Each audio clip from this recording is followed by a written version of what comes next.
Today we're going to be taking notes on random variables, transformation of random variables, and working with two random variables. So first, suppose you roll a die one time. Random variable x equals the outcome of the die roll. Random variable x takes on values 1, 2, 3, 4, 5, 6, with probability of 1/6 for each. You will create a new random variables shown in the table and fill the table with the values. The first column is done for you. So for example, our first column, x equals 1, with our probability of x being 1/6. Now we're going to find x plus 10. Since x is 1, 1 plus 10 is 11. Next, we're going to find x minus 2. 1 minus 2 is negative 1. Since x is 1, 2 times 1 would be 2. And again, x is 1, so negative 2 times 1 would be negative 2. We're going to complete the table. So you should complete the table on your notes. And this time, we're going to place 2 in for all our x values. So 2 plus 10 is 12. 2 minus 2 is 0. 2 times 2 is 4. And negative 2 times 2 is negative 4. Next, we're going to replace 3. 3 plus 10 is 13. 3 minus 2 is 1. 3 times 2 is 6. 3 times negative 2 is negative 6. Next, x equals 4. 4 plus 10 is 14. 4 minus 2 is 2. 2 times 4 is 8. Negative 2 times 4 is negative 8. Next, x is 5. So 5 plus 10 is 15. 5 minus 2 is 3. 2 times 5 is 10. Negative 2 times 5 is negative 10. Last, x is 6. 6 plus 10 is 16. 6 minus 2 is 4. 2 times 6 is 12. Negative 2 times 6 is negative 12. So we have now completed the table. Okay, we are going to use this table and our calculator to put values in. So what I want you to do, if you look underneath the table, it says put x into list 1 and p of x into list 2 and run one variable stats for list 1 and list 2 to find. So here I have in list 1 my x values. In list 2, I put 1/6 in for each value because they each had a probability of 1/6. You're going to go to press second in stat to get to the calc menu, choose one variable statistics. In list 1, you should have list 1, frequency list 2, and press calculate. When we do that, we come up with some values here. We need our expected value of x, which is our mean, and our standard deviation of x. Our expected value of x, which is our mean, for the first one is 3.5. Our standard deviation, which is sigma x, is 1.71. So for this activity, we are going to just use 2 decimal places for our standard deviation and 2 decimal places for our mean if we need to use 2. If not, just use 1 if it ends at just 1 decimal point. So that's what we need to do first. We are going to be comparing our expected value and standard deviation for questions 1 through 4 to these two values here. So replace list 1 with the values of x plus 10. The values of x plus 10 were 11, 12, 13, all the way to 16. We don't replace list 2 with anything. Again, you're going to run one variable statistics. You should get an expected value or your mean of 13.5, and our standard deviation should be 1.71. Because right here, our standard deviation is 1.7078. Let's look at number 2. It says replace list 1 with the x minus 2 values and rerun one variable statistics again. So I should be putting -1, 0, all the way to 4. When I go through and I run my one variable statistics again, I get a mean of 1.5 and a standard deviation of 1.71 again.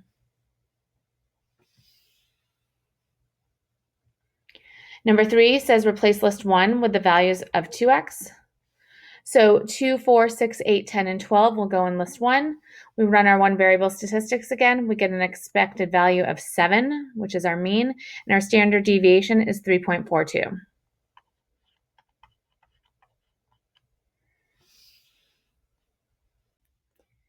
And with the last one, replace list 1 with the values of negative 2x and rerun one variable statistics again. So we would replace list 1 with negative 2, negative 4, all the way to negative 12, run one variable statistics again. And when we do that, we get an expected value of negative 7 and a standard deviation of 3.42. So what I want you to do is I want you to look at each one of these, your expected values and your standard deviations. And I want you to see if you can come up with a pattern when you're going through this to determine what happens when we add or subtract a constant or multiply by a constant or do both at the same time. So we're going to go through that here. So one thing you need to remember that our variance of x is the standard deviation squared. So in order to find the standard deviation, you have to first find the variance and take the square root. Now, when I have an expected value, my expected value of x plus or minus a constant, just is when we compare it. So if we go back, right here, my expected value is 3.5.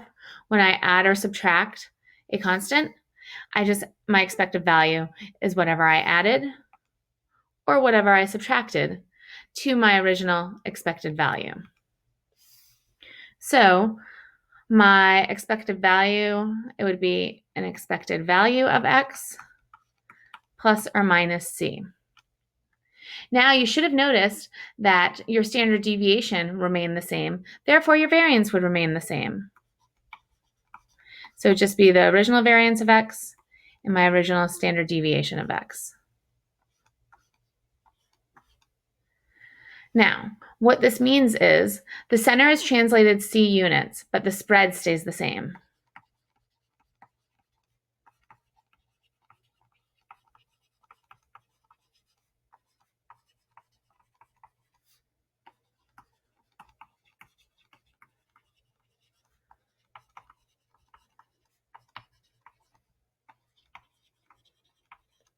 Now going back, let's compare our expected value and our standard deviation when we multiply. So if I go back and I look at the original problem, my expected value was 3.5 and my standard deviation was 1.71. When I multiply by a value, for example, in this one, my expected value was doubled and my standard deviation was doubled. So the center is multiplied by a and the standard deviation is also multiplied by a. So we know that this would just be the same as a times my expected value. This would be a squared times my expected value, or times the variance of x. And it has to be squared because when you're finding the standard deviation, it would just be a times the standard deviation of x. Because remember, your variance is your standard deviation squared. So with this, my center is multiplied by a, and my standard deviation is also multiplied by a.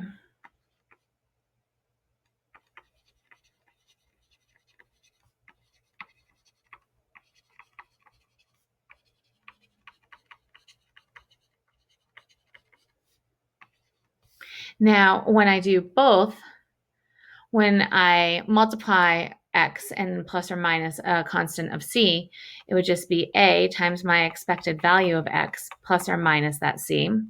My variance would be a squared times my variance of x. My standard deviation would be a times the standard deviation of x. And notice your standard deviation did not become negative. So it should always be the absolute value of a because it did not become negative. This is a combination of both above.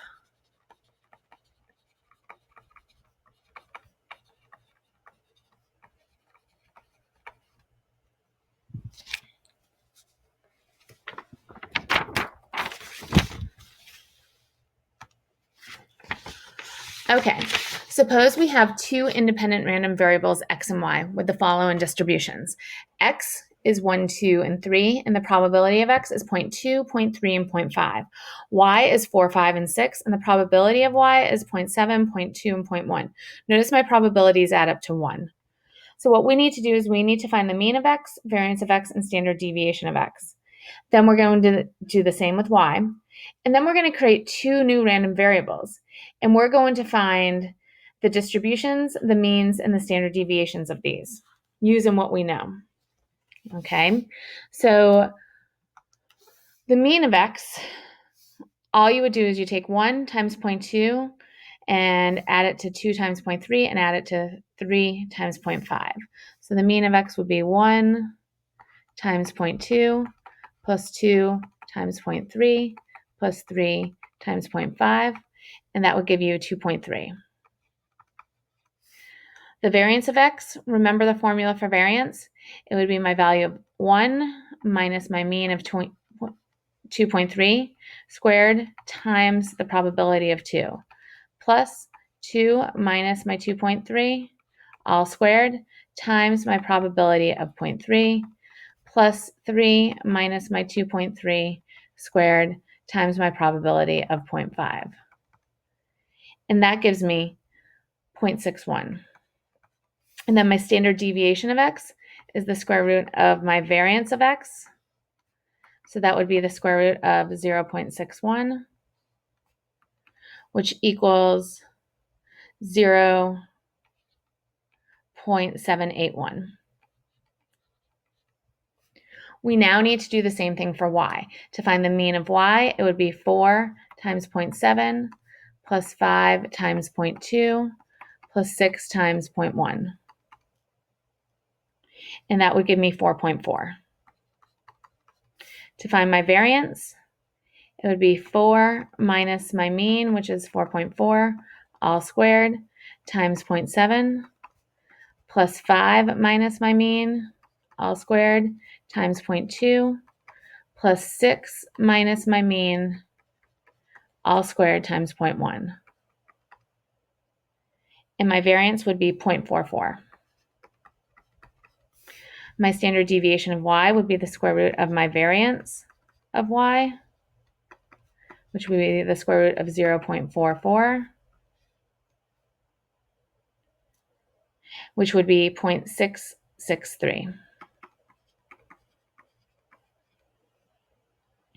Okay, so now we're going to create two new random variables. W is going to be y minus x, and z is going to be x plus y. We need to find the distributions and the standard deviations. So for y minus x, I would have 4 minus 3, which gives me 1, 4 minus 2, which gives me 2, and 5 minus 3 gives me 2. And it would all the way go to 5 because 4 minus 3, the middle 2 gives me 1, 6 minus 1 gives me 5. So I would have 1, which I get from my 4 minus 3. I would have 2, which I get from 4 minus 2 and 5 minus 3. 3, which I get from 6 minus 3, 5 minus 2, and 4 minus 1. 4, which I get from 6 minus 2 and 5 minus 1. And 5, which I get from 6 minus 1.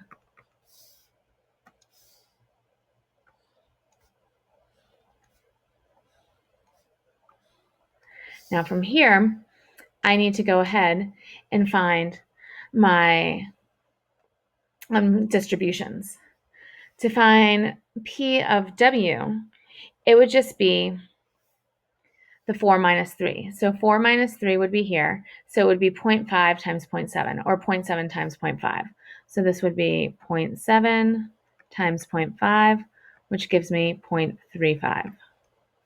Now with 2, I have 2 of these here.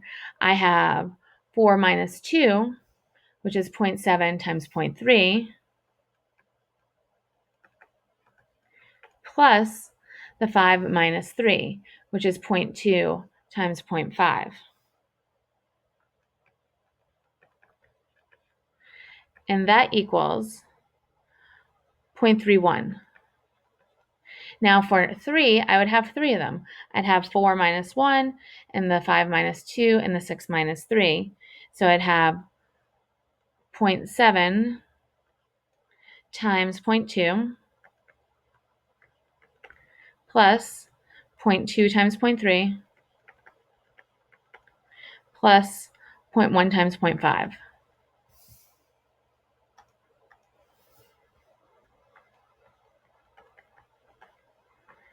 And that would give me 0.25. Again, with 4, I have 2 of them, 5 minus 1, 6 minus 2. And going through the same thing, you would have 0.07, and then the 6 minus 1, which would be the 0.1 times 0.2, you'd have 0.02. So from here, we need to find the mean of W. To find the mean of W, since this is y minus x, we would just subtract the means. It would be 4.4 minus 2.3, and that would be 2.1. To find the variance of W, we would add the variances. We never subtract, we always add. So I would add my variances, y plus x. Y would be 0.44 plus x, 0.61, and I get 1.05. To find my standard deviation of W, I would take the square root of 1.05 because it would be the square root of my variance, and I'd get 1.025. So I want you to take a minute and do this with z, x plus y. I want you to pause the video and go ahead and find your distribution, the mean, variance, and standard deviation for z. So pause the video now and do that. The answer for z is 5, 6, 7, 8, and 9. 5, you should have had 0.14. 6 should have been 0.25. 7 should have been 0.43. 8 should have been 0.13. And 9 should have been 0.05. The mean should have been 6.7. The variance should have been 1.05. And my standard deviation should have been 1.025.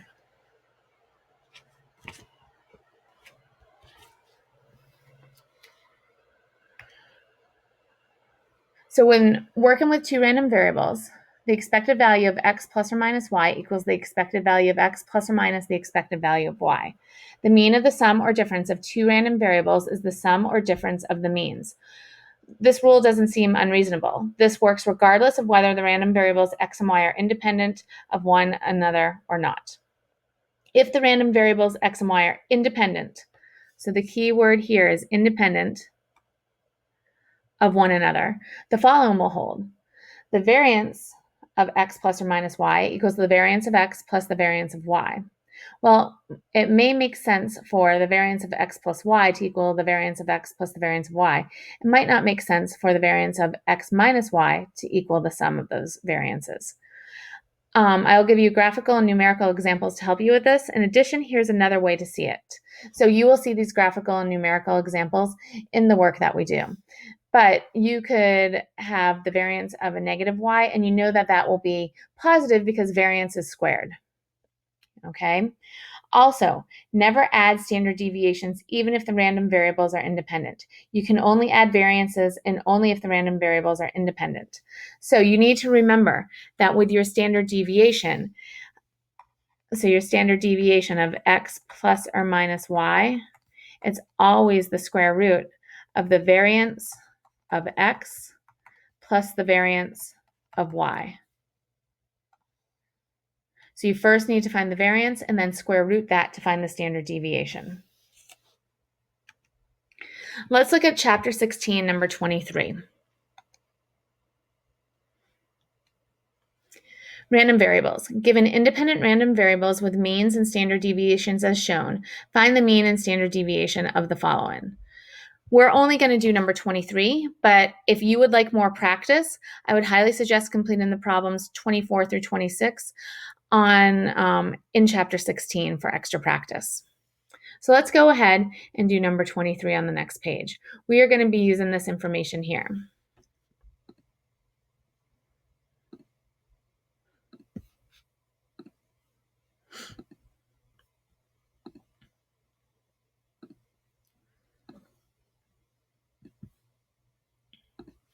Okay, so let's go ahead and do A.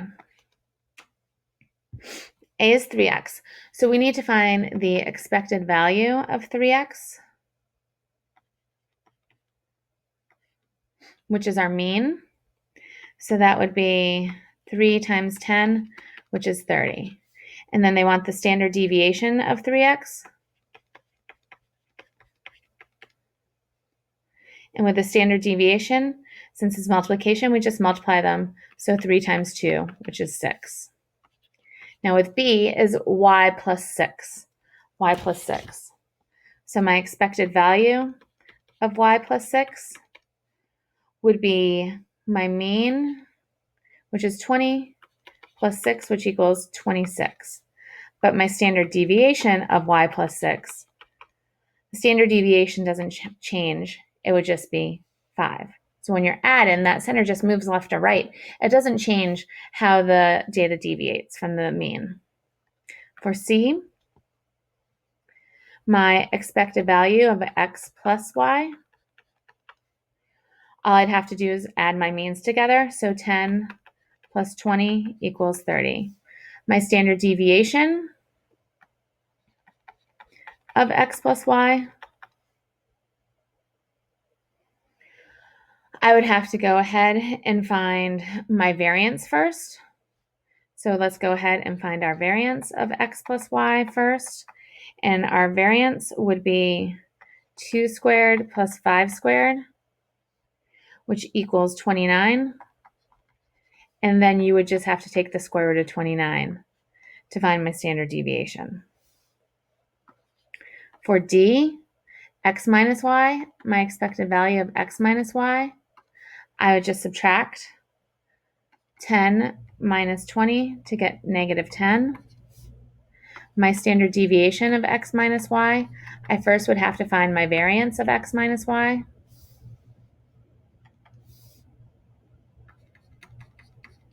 And to do that, I would have to have 2 squared plus 5 squared, which equals 29. So my standard deviation is the square root of 29. Then E, my expected value of x1 plus x2. So that would just be 10 plus 10, which equals 20. My standard deviation of x1 plus x2, I would first have to find my variance of x1 plus x2, and that would be 2 squared plus 2 squared, which equals 8. So my standard deviation would be the square root of 8, or 2 root 2 if you'd like to simplify that. Again, I would highly suggest trying 24 through 26 on your own. The last example we're going to look at today is chapter 16, number 27, about eggs. And I would highly suggest, after completing this with the video, looking at number 23 for extra practice.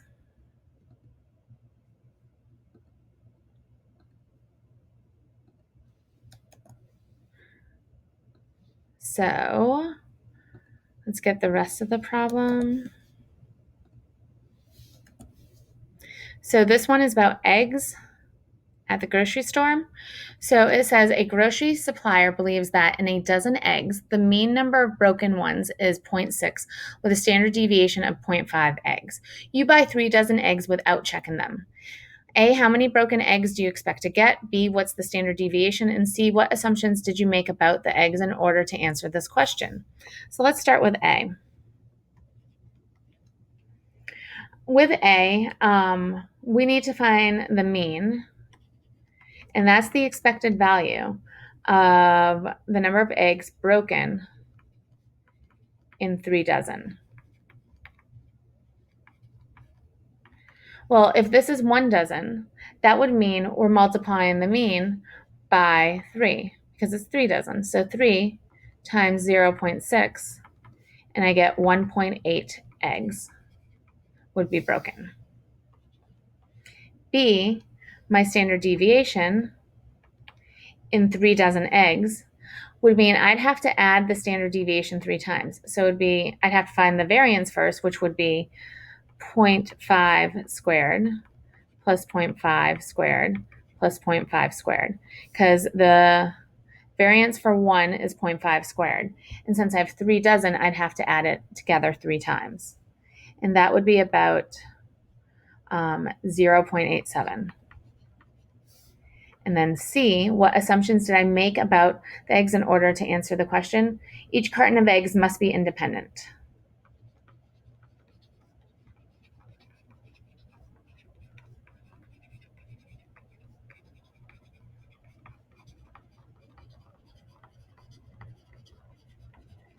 And again, I would go and look at number 33 in chapter 16 and do that one on your own.